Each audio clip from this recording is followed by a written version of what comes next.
Mara sat alone in her apartment, the evening light casting long shadows across the room. The world outside buzzed with life, but inside, Mara's world was quiet, filled not with people, but with things. Her gaze lingered on a simple leather glove, its worn surface a strange comfort. This fascination with objects was her constant companion, pulling her away from the connections others formed so easily.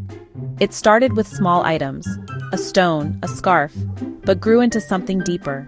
Objects became her anchors, offering calm and control that people never could.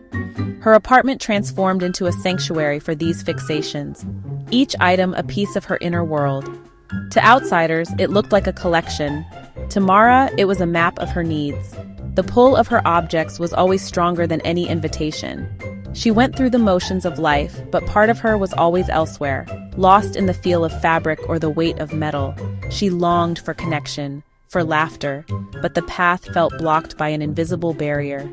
Her obsession was a silent gatekeeper, locking her away from the very thing she craved, genuine human connection. Mara's world was safe, but it was also lonely. Mara wore her secret like a heavy cloak. She hid her obsession, fearing judgment and rejection. The energy to maintain her facade left her drained and isolated. Her fixation dictated her routines, consuming her thoughts and pushing people away. Loneliness grew, and the fear of discovery kept her silent. The more she withdrew, the more she craved the safety of her objects. Trapped in a vicious cycle, Mara yearned to break free but didn't know how. One sleepless night, Mara searched for answers online. Her vague queries led her to a term, Fetishistic Disorder. The clinical description resonated, an intense fixation on objects, distress, and social impairment. For the first time, Mara saw her struggle reflected in words. She wasn't alone or uniquely broken. She had a name for her pain. Relief washed over her.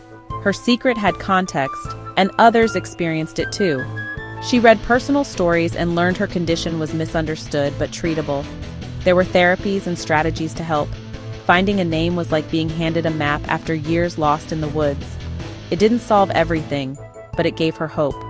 The silence in her life was finally broken by understanding. Mara realized her journey could begin. For the first time, she felt a flicker of hope. Armed with new understanding, Mara sought help. Speaking her secret aloud in therapy was terrifying, but necessary.